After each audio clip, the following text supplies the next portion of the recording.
നമസ്കാരം. മലയാളി വാർത്ത ഇൻസൈഡിലേക്ക് സ്വാഗതം. റോജി എം ജോൺ, നിങ്ങളൊരു വല്ലാത്ത മനുഷ്യൻ തന്നെ. അനാവശ്യ റീലുകളില്ല, തള്ളുകളില്ല. കേരളത്തെ പിടിച്ചുകുലുക്കിയ ഒരു ഭൂമി തർക്കം ഒടുവിൽ രമ്യതയിലേക്ക് നീങ്ങുമ്പോൾ നമ്മൾ കൈയടിക്കേണ്ടത് റോജി എം ജോണിനും VP സജീന്ദ്രനും പിന്നെ UDF സർക്കാരിനും. മലയിടം തുരുത്തിലെ പര്യാത്തുകാവ് കോളനി ഒരു പതിറ്റാണ്ടിലേറെ കാലമായി സംഘർഷം നിലനിന്നിരുന്ന ഒരു ഭൂമി. അവിടെ താമസിച്ചിരുന്ന 7 ദളിത് കുടുംബങ്ങളെ കുടിയൊഴിപ്പിക്കാൻ സുപ്രീം കോടതിയുടെ ഉത്തരവ്. 58 വർഷം ആ മണ്ണിൽ ജനിച്ചു വളർന്ന 7 കുടുംബങ്ങൾ. ആ മണ്ണ് വിട്ടു പോകാൻ അവർക്ക് മനസ്സ് വന്നില്ല. തങ്ങളെ കൊന്നിട്ട് ഇവിടെ നിന്ന് കുഴിയൊഴിപ്പിക്കൂ എന്നാണ് അവർ അന്ന് സർക്കാരിനോടും ജനങ്ങളോട് പറഞ്ഞത്. 60 വർഷം നീണ്ടുനിന്ന ഒരു ഭൂമി തർക്കം. ഒരു പതിറ്റാണ്ട് കേരളം ഭരിച്ച പിണറായി സർക്കാർ ഈ തർക്കത്തെ കണ്ടില്ലെന്ന് നടിച്ചു. എന്നാൽ അധികാരമേറ്റ 1 മാസത്തിനുള്ളിൽ VD സതീശൻ സർക്കാർ ഇപ്പോൾ ഈ തർക്കത്തിന് പരിഹാരം കണ്ടു. കേരളത്തിലെ പ്രത്യേക സ്ഥിതിവിശേഷത്തിൽ ഭൂതർക്കങ്ങൾക്ക് പരിഹാരം കണ്ടെത്തുക അത്ര എളുപ്പമല്ല. അവിടെയാണ് 60 വർഷം നീണ്ടുനിന്ന തർക്കം ഒടുവിൽ രമ്യമായി പരിഹരിക്കപ്പെടുന്നത്. കഴിഞ്ഞ 10 വർഷം പിണറായി സർക്കാർ തിരിഞ്ഞു നോക്കാത്ത 7 ദളിത് കുടുംബങ്ങൾ. VD സതീശൻ സർക്കാർ അധികാരത്തിലേറി അവർ നേരിട്ട ആദ്യ പരീക്ഷണങ്ങളിൽ ഒന്നായിരുന്നു മലയിടം തുരുത്തിൽ ഈ കുടിയൊഴിപ്പിക്കൽ. കിഴക്കമ്പലത്താണ് മലയിടം തുരുത്ത് പര്യത്തുകാവ്. കോടതി വിധി നടപ്പാക്കാൻ ഒരാഴ്ച മുൻപ് അഡ്വക്കേറ്റ് കമ്മീഷനെത്തി. കുടിയൊഴിപ്പിക്കലായിരുന്നു അവരുടെ ലക്ഷ്യം. ഇത് മലയിടം തുരുത്തിനെ സംഘർഷ ഭൂമിയാക്കി. ഇപ്പോൾ പ്രതിപക്ഷത്തിരിക്കുന്ന CPM ഈ ദളിത് കുടുംബങ്ങളുടെ സംരക്ഷകരായി എത്തി. അവരോട് UDFും VD സതീശനും ചോദിച്ചത് ഒരേ ചോദ്യം: ഈ കഴിഞ്ഞ 10 വർഷക്കാലം നിങ്ങൾ എവിടെയായിരുന്നു? 2023 മുതൽ 15 തവണയായിരുന്നു കുടിയൊഴിപ്പിക്കാനുള്ള ശ്രമങ്ങൾ നടന്നത്. പട്ടികജാതി വിഭാഗത്തിൽപ്പെട്ട കാളുകുറുമ്പൻ തൻ്റെ 2.65 ഏക്കർ ഭൂമി അന്യായമായി കയ്യേറി എന്ന് ചൂണ്ടിക്കാട്ടി മലയിടം തുരുത്ത് കണ്ണൂത്ത് ശങ്കരൻ നായർ 58 വർഷം മുമ്പ് നൽകിയ ഒരു കേസ്. ഈ കേസ് സുപ്രീം കോടതി വരെ എത്തുകയും ഒടുവിൽ ഹർജിക്കാരന് അനുകൂല വിധി പുറപ്പെടുവിക്കുകയും ചെയ്തു. വിഷയം സങ്കീർണമായതോടെ സർക്കാർ ഇടപെട്ടു. UDF സർക്കാർ പ്രശ്നത്തിന് രമ്യമായ പരിഹാരമുണ്ടാക്കുമെന്ന് പ്രഖ്യാപിച്ചു. കഴിഞ്ഞ കുറച്ച് ദിവസങ്ങളായി കളക്ട്രേറ്റിലും മറ്റ് സ്വകാര്യ ഇടങ്ങളിലുമൊക്കെയായി നിരവധി രഹസ്യ കൂടിക്കാഴ്ചകൾ, ഔദ്യോഗിക ചർച്ചകൾ. എറണാകുളം കളക്ട്രേറ്റിലാണ് ഏറ്റവുമധികം ചർച്ചകൾ നടന്നത്. കളക്ട്രേറ്റിൽ നടന്ന ചർച്ചയിൽ മന്ത്രി റോജി എം ജോണിന് പുറമെ ഇരുവിഭാഗത്തിൻ്റെയും പ്രതിനിധികൾ പങ്കെടുത്തു. സ്ഥലം MLA VP സജീന്ദ്രൻ തുടക്കം മുതൽ സജീവമായി പ്രശ്നത്തിലിടപെട്ടു. 7 ദളിത് കുടുംബങ്ങൾക്ക് 5 സെന്റ് ഭൂമി വീതം ഭൂവുടമ വിട്ടുകൊടുക്കണമെന്ന നിർദ്ദേശമാണ് സർക്കാർ മുന്നോട്ട് വച്ചത്. എന്നാൽ ദളിത് കുടുംബങ്ങൾ കൈവശം വച്ചിരിക്കുന്ന ഭൂമിയുടെ ഏത് ഭാഗത്ത് സ്ഥലം വിട്ടുകൊടുക്കും എന്നത് സംബന്ധിച്ച് വലിയ തർക്കം. ഇരു കൂട്ടരുമായി സംസാരിച്ച് രമ്യമായ ഒരു ഫോർമുല ഒരുക്കുക, അതായിരുന്നു റോജി എം ജോൺ ലക്ഷ്യമിട്ടത്. വിവരങ്ങൾ അതാത് സമയം VD സതീശനെ അറിയിച്ചുകൊണ്ടിരുന്നു. ജില്ലാ ഭരണകൂടവും മുൻകൈയെടുത്തു.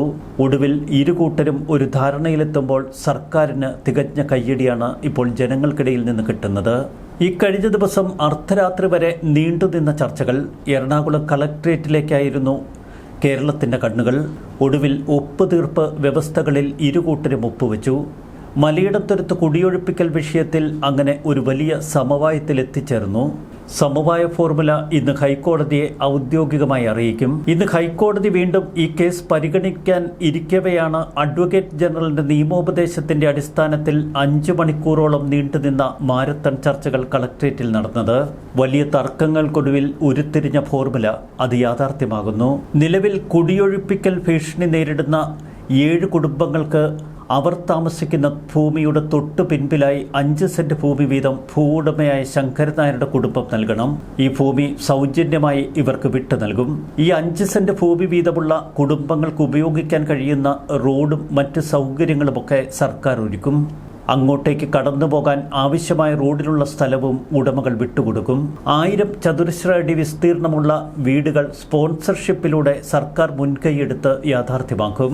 1000 ചതുരശ്ര അടിയിൽ കുറയാത്ത ആധുനിക സൗകര്യങ്ങളുള്ള വീടുകൾ ഈ 7 കുടുംബങ്ങൾക്ക് നിർമ്മിച്ചു നൽകും. പുതിയ വീടുകളുടെ താക്കോൽ കിട്ടുന്നതുവരെ കുടിയൊഴിപ്പിക്കൽ നടത്തില്ല. പുതിയ വീടുകളുടെ നിർമ്മാണം പൂർത്തിയാക്കി അതിൻ്റെ താക്കോൽ ഈ കുടുംബങ്ങൾക്ക് കൈമാറുന്നതുവരെ പര്യത്തുകാവ് ഉന്നതിയിലെ വീട്ടുകാർക്ക് അവരുടെ നിലവിലുള്ള വീടുകളിൽ തന്നെ തുടരാം. നിലവിൽ അവർ താമസിക്കുന്ന സ്ഥലത്തുള്ള മരങ്ങൾ മുറിച്ചെടുക്കാനുള്ള അവകാശവും അതത് കുടുംബങ്ങൾക്ക് നൽകി. വീട് നിർമ്മാണം ഉൾപ്പെടെയുള്ള എല്ലാ നടപടിക്രമങ്ങളുടെയും പൂർണ്ണ ഉത്തരവാദിത്വം മൂവാറ്റുപുഴ RDO, DYSP എന്നിവർക്കായിരിക്കും. കുടുംബങ്ങൾക്കെതിരെ ചുമത്തിയിരിക്കുന്ന എല്ലാ കേസുകളും പിൻവലിക്കും. എല്ലാ സിവിൽ, ക്രിമിനൽ കേസുകളും പരസ്പരം പൂർണ്ണമായി പിൻവലിക്കും. 60 വർഷം നീണ്ടുനിന്ന ഒരു ഭൂതർക്കം. ഈ കഥ വല്ലാത്തൊരു കഥയാണ്. മലയിടംതുരുത്ത് കണ്ണോത്ത് ശങ്കരൻ നായർ തൻ്റെ ഭൂമി പട്ടികജാതി വിഭാഗത്തിൽപ്പെട്ട കാളുകുറുമ്പൻ അന്യായമായി കയ്യേറി എന്ന് ചൂണ്ടിക്കാട്ടി കോടതിയെ സമീപിക്കുന്നു. പിന്നീട് പതിറ്റാണ്ടുകൾ നീണ്ടുനിന്ന കനത്ത നിയമ പോരാട്ടങ്ങൾക്കിടയിൽ ശങ്കരൻ നായരും കാളുകുറുമ്പനും മരണത്തിലേക്ക്. അവരുടെ മരണം കൊണ്ടും കേസ് അവസാനിച്ചില്ല. ശങ്കരൻ നായരുടെ പെൺമക്കൾ ഒരു അഭിമാന പ്രശ്നമായി കണ്ട് ഈ കേസ് നടത്തിക്കൊണ്ടുപോകാൻ തീരുമാനിച്ചു. മുനിസിപ്പൽ കോടതിയിൽ നിന്ന് കേസ് ഹൈക്കോടതിയിലേക്ക്, ഒടുവിൽ ഹൈക്കോടതിയിൽ നിന്ന് സുപ്രീം കോടതിയിലേക്ക്. രാജ്യത്തിൻ്റെ പരമോന്നത നീതിപീഠം ഒടുവിൽ വിധി പറഞ്ഞു. ഭൂവുടമയായ ശങ്കരൻ നായർക്ക് അവകാശപ്പെട്ടതാണ് ആ ഭൂമി. ഇതോടെ പര്യത്തുകാവിലെ 7 ദളിത് കുടുംബങ്ങളെ പുറത്താക്കാനുള്ള ഉത്തരവാദിത്വം സർക്കാരിൽ വന്നു ചേർന്നു. 2023 സെപ്റ്റംബർ 7 അഡ്വക്കേറ്റ് കമ്മീഷൻ ജയപാലിന്റെ നേതൃത്വത്തിൽ താലൂക്ക് സർവേയർ ഉൾപ്പെടെ വൻ സംഘം ഭൂമി അളന്നു തിരിക്കാൻ അവിടെ എത്തുന്നു. എന്നാൽ തലമുറകളായി തങ്ങൾ അധിവസിക്കുന്ന ഭൂമി വിട്ടുതരില്ല എന്ന് 7 ദളിത് കുടുംബങ്ങൾ പറഞ്ഞു. ഇറങ്ങിപ്പോകില്ല എന്ന് പ്രഖ്യാപിച്ച് നിവാസികൾ ശക്തമായ പ്രതിരോധം തീർത്തു. പിന്നീട് 14 തവണ പലതവണയായി കമ്മീഷൻ അംഗം അവിടെ എത്തി. നാട്ടുകാരുടെ കനത്ത പ്രതിഷേധം, വലിയ പ്രതിസന്ധി, സംഘർഷം. ഒടുവിൽ ഇക്കഴിഞ്ഞ മാർച്ച് 4 ശക്തമായ പോലീസ് സന്നാഹത്തോടെ നടപടിയെടുക്കാൻ കോടതി കർശന നിർദ്ദേശം നൽകുന്നു. തെരഞ്ഞെടുപ്പ് തിരക്കുകൾ ചൂണ്ടിക്കാട്ടി പോലീസ് താൽക്കാലികമായി തടിതപ്പി. ഒടുവിൽ ഇക്കഴിഞ്ഞ മെയ് 20 വലിയ പോലീസ് പട സ്ഥലത്തെത്തുന്നു. മലയിടംതുരുത്തിൽ വലിയ സംഘർഷം. അക്ഷരാർത്ഥത്തിൽ പ്രദേശം യുദ്ധക്കളമായി മാറി. സ്ത്രീകളും കുട്ടികളും ഉൾപ്പെടെയുള്ളവർ പ്രതിരോധ കവചം തീർത്തു. അവർ പോലീസിന് മുന്നിലേക്ക് എടുത്തു ചാടി. പോലീസ് നടത്തിയ നടപടിയിൽ നിരവധി കുടുംബാംഗങ്ങൾക്ക് പരിക്ക് സംഭവിച്ചു. മെയ് 20 നടന്ന പോലീസ് അതിക്രമത്തിന് ശേഷം പ്രദേശം കടുത്ത സംഘർഷാവസ്ഥയിൽ. അധികാരത്തിലെത്തിയ VD സതീശന് ഒരു കാര്യം ബോധ്യപ്പെട്ടു. നിയമം നടപ്പാക്കുക മാത്രമല്ല, സാമൂഹിക നീതി കൂടി നടപ്പാക്കാനുള്ള ഉത്തരവാദിത്വം തനിക്കുണ്ട്. മാനുഷിക പരിഗണന കൂടി കണക്കിലെടുത്ത് വേണം പ്രശ്നത്തിന് പരിഹാരമുണ്ടാക്കാൻ എന്ന് റോജി M. ജോൺ നിർദ്ദേശിച്ചു. VP സജീന്ദ്രനും സമാന നിലപാടെടുത്തു. ഒഴിപ്പിക്കപ്പെടേണ്ടവർ സാധാരണ കയ്യേറ്റക്കാരല്ല എന്ന നിലപാടാണ് ദളിത് കുടുംബങ്ങൾ കൈക്കൊണ്ടത്. 7 ദളിത് കുടുംബങ്ങൾ പതിറ്റാണ്ടുകളായി അവിടെ താമസിക്കുന്നു. പല കുടുംബങ്ങൾക്കും മറ്റൊരു താമസ സ്ഥലമില്ല. പുനരധിവാസം ഉറപ്പാക്കാതെ ഒഴിപ്പിക്കൽ മനുഷ്യാവകാശ പ്രശ്നമാണ് എന്ന് ചൂണ്ടിക്കാട്ടി മനുഷ്യാവകാശ പ്രവർത്തകർ കളത്തിലിറങ്ങി. ഇവിടെയാണ് VD സതീശൻ കൈക്കൊണ്ട ശക്തമായ നിലപാട്. സർക്കാർ കോടതി വിധി മാനിക്കുന്നു, എന്നാൽ കുടുംബങ്ങളെ തെരുവിലാക്കില്ല എന്ന് അദ്ദേഹം പ്രഖ്യാപിച്ചു. 7 ദളിത് കുടുംബങ്ങൾക്ക് പുനരധിവാസം ഉറപ്പുവരുത്തും സർക്കാർ എന്ന നിലപാടായിരുന്നു തുടക്കം മുതൽ UDF സർക്കാർ സ്വീകരിച്ചത്. സമൂഹ മാധ്യമങ്ങളിൽ വലിയ റീൽസ് തള്ളുകളൊന്നുമില്ലാത്ത റോജി ജോൺ എന്ന മന്ത്രി കട്ടയ്ക്കിറങ്ങി. ഇത് മനുഷ്യാവകാശ പ്രശ്നമാണ് എന്ന സമീപനമാണ് റോജി M. ജോൺ സ്വീകരിച്ചത്. കഴിഞ്ഞ 10 വർഷം പ്രശ്നം പരിഹരിക്കാതെ ഇരട്ടത്താപ്പ് പുലർത്തിയ CPM ഒടുവിൽ ഈ വിഷയത്തെ സാമൂഹിക നീതിയുടെ പശ്ചാത്തലത്തിൽ ജനങ്ങൾക്ക് മുന്നിൽ അവതരിപ്പിക്കാൻ തീരുമാനമെടുത്തു. ഇത് സാമൂഹിക നീതിയുടെ പ്രശ്നമാണ്, കുടിയൊഴിപ്പിക്കൽ പാടില്ല. ഇതാണ് CPM കൈക്കൊണ്ട നിലപാട്. തുടർന്ന് കേരളത്തിലെ പൊതുസമൂഹവും സോഷ്യൽ മീഡിയയും ഈ പ്രശ്നത്തിൽ സജീവമായി ഇടപെട്ടു. കോടതി വിധി നടപ്പാക്കണം, പക്ഷേ പുനരധിവാസം ഉറപ്പാക്കിയതിനു ശേഷം മാത്രം കോടതി വിധി നടപ്പാക്കുക. ഇപ്പോൾ തയ്യാറാക്കപ്പെട്ടിരിക്കുന്ന ഒത്തുതീർപ്പ് ഫോർമുല പരിശോധിക്കുമ്പോൾ ഒരു കാര്യം നമുക്ക് വ്യക്തമാകും. കോടതി വിധിയും സാമൂഹിക നീതിയും ഒരുപോലെ സംരക്ഷിച്ചു. കുടുംബങ്ങളെ തെരുവിലിറക്കാതെ പ്രശ്നം പരിഹരിച്ചു. പതിറ്റാണ്ടുകളായി നീണ്ടുനിന്ന ഈ പ്രശ്നം നേരത്തെ തന്നെ സർക്കാരിന് പരിഹരിക്കാമായിരുന്നു. അവിടെ ഒരു സർക്കാരിന് വേണ്ട ആർജവം പിണറായി സർക്കാർ കാട്ടിയില്ല.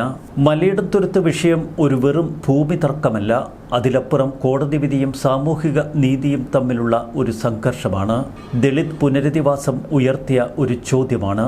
ഭൂമിയുടെ നിയമാവകാശത്തിനപ്പുറം സാമൂഹിക നീതി എന്നൊരു വിഷയം ഈ പ്രശ്നം കേരള സമൂഹത്തിന് മുന്നിൽ ഉയർത്തിപ്പിടിച്ചു. സർക്കാരിൻ്റെ സാമൂഹിക ഉത്തരവാദിത്തമാണ് ഇപ്പോൾ ഈ പ്രശ്നം പരിഹരിച്ചതിലൂടെ നമുക്ക് കാണാൻ കഴിയുന്നത്. കേരളത്തിൽ ഭാവി കുടിയൊഴിപ്പിക്കൽ പുനരധിവാസ കേസുകൾക്കുള്ള ഒരു ഫോർമുലയായി ഈ ചരിത്ര സംഭവം മാറും. ഒരു കാര്യം വ്യക്തമാണ്, ഏത് പ്രശ്നത്തെ അഭിമുഖീകരിക്കുമ്പോഴും അവിടെയൊക്കെ ഒരു മാനുഷിക പരിഗണന കൂടി നമ്മൾ നൽകണം. എങ്കിൽ മാത്രമേ ആത്യന്തികമായി സമാധാനം പുലരൂ. മലയിടം തുരുത്ത് നമുക്ക് പറഞ്ഞു തരുന്ന നന്മയുടെ കഥ അതാണ്. റോജി എം ജോണിനും MLAയ്ക്കുമൊക്കെ അഭിനന്ദനങ്ങൾ. ഒപ്പം UDF സർക്കാരിനും VD സതീശനും.